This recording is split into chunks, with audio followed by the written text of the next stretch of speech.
The bike is stripped, and I believe behind here is going to be, or in amongst here is going to be the block connector I'm looking for. So the switch gear from the handlebar comes down this cable here. It's got all the connectors for in there, including the clutch cutout, etc. That comes down and it goes through there. So what I plan to do is fit this switch. I've already put, it didn't have, this part was to like an over sleeve that went over that and it just pulled apart. So I've put some heat shrink on there to ensure that no water gets down in there.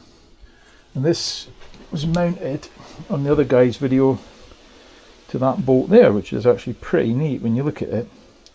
So the idea being that the switch gear, it comes, I'll let you have a look at this. This is what it says here. You can see that.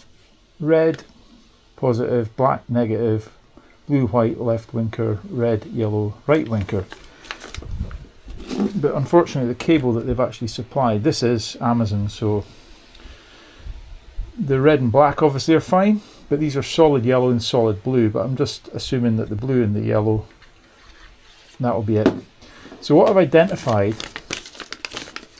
on the manual, the Suzuki manual you can get downloaded online, is that the red positive is actually a light blue coloured light in this block that I'm going to be looking for. The black is actually just an earth light, so that black doesn't have to be connected to anything to make this work. It just, but if you connect it, you get an illumination on the end of the switch. And the blue connects into a black wire, and the red, the yellow connects into a light green. So that's the three colours that I'm looking for. And looking at Biker Quest's video, this is a rough diagram of what looked like where he'd plugged these cables in. So if you imagine this is the female side of the connector, he'd plug these into here, like the blue into there, the red into there, and the yellow into there. And then all the other ones connect, things like the horn and all that, so you can turn the ignition switch on at this point and put the switch on and see if it sets all four hazard lights off at once. It's a bit of a design fault. They should have put that on every bike really, for safety reasons, if you have to pull up for any reason, because just indicating doesn't really, it's not quite the same. So this is what I'm going to be looking for. And the connector types that I've got some heat shrink, are these little ones. So this is going to be a bit of a waffle video.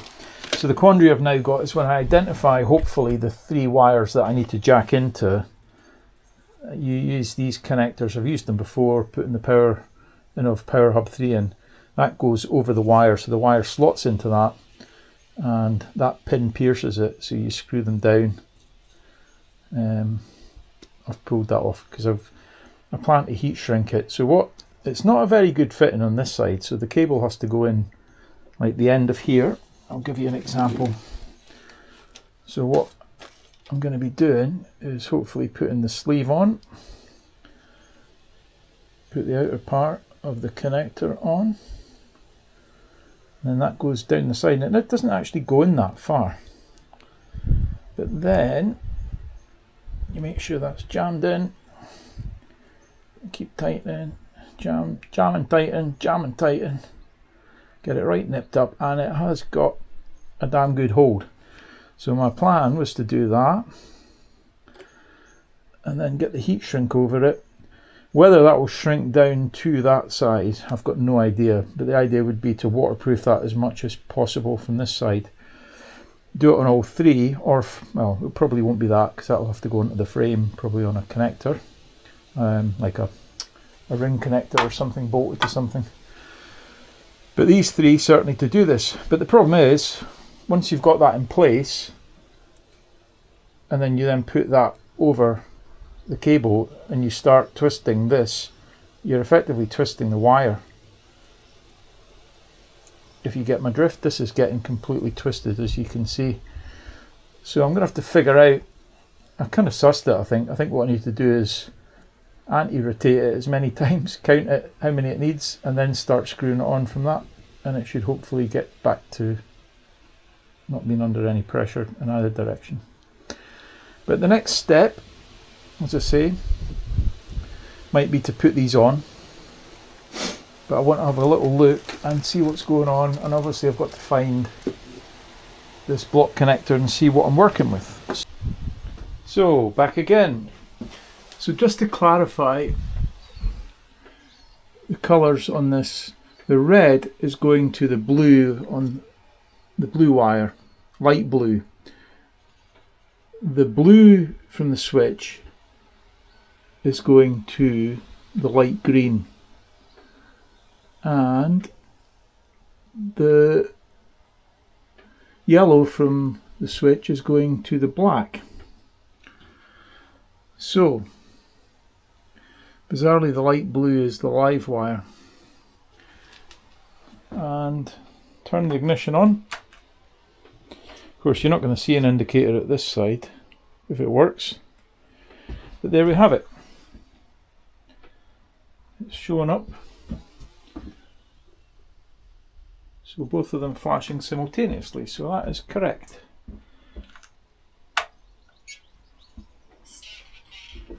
So all that remains to do now is figure out how to get these hardwired into that side, because I think that was one, we'll call it an error, but I mean it's good that the guy laid the groundwork for me to be able to do this, and much thanks and respect to the guy, Biker's Quest. He's a decent lad, he answers questions and stuff all the time.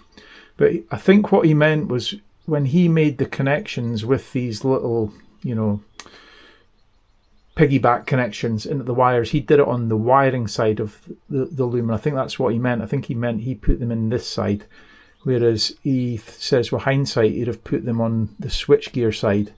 So in the future, or if there's any issues or anything like that, you know that this is a lot easier and probably cheaper to replace than an entire wiring loom that covers the entire bike, if you get my drift. So I'm gonna, and I think there's more room to work, to be honest, so I'm just going to jack them into here. So now I know exactly what goes where, so the next one should be hopefully when it's been done.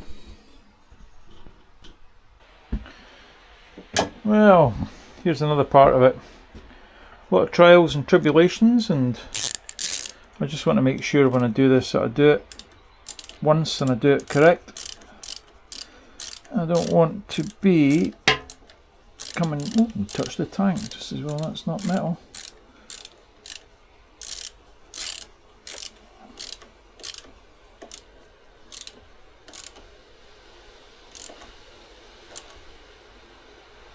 I don't want to be coming back and doing this again. So the original plan was to, let's see, it's not so good this chest harness for moving about. I'll disengage. The original plan, that's the thing coming out. I wanted to actually put heat shrink on it, but I had a sneaking suspicion that the heat shrink for going over this diameter wouldn't actually reduce to be able to grip that thickness of wire, and it didn't, so it was kind of useless. So I've just had to resort to the old-fashioned way of taping it. I don't really like these backs of these connectors. They're secure, but there's nothing to stop water running down that and into it, which is pretty stupid. But they're actually quite good where they connect into the wires.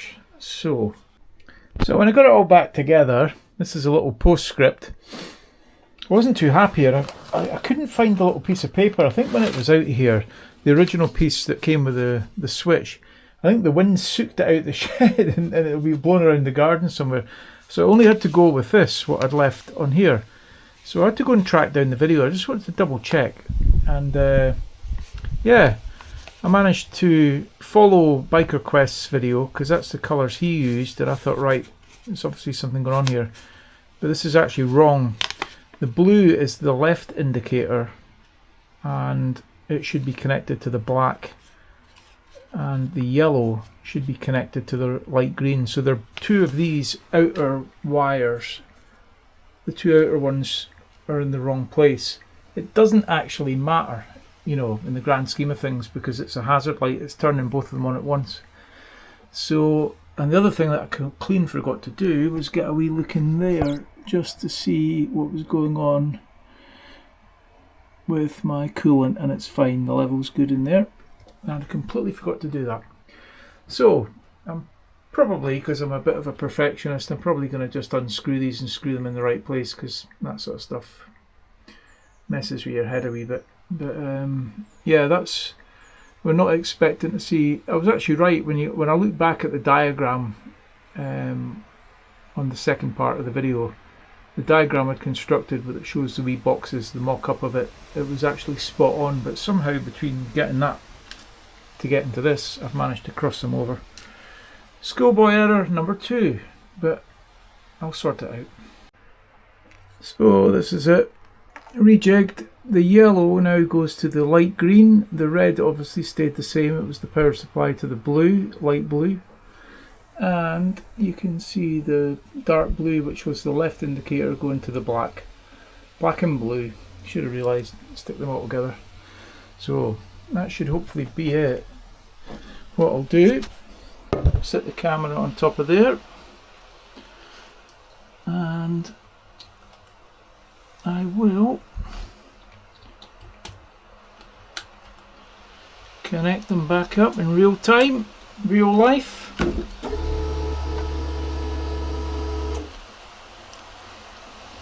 And there we have it. We still have indicators. Well, we've only got one at the front because I've taken that one off. But that's all connected, obviously. Still great. So, reassemble it now. Reassemble it and that should do it. But, yeah, don't like it when you do something and you go back and you check it and you go, you know what, I could have done that a little bit better. Perfectionism. I am a Virgo. Anyway, onwards and up.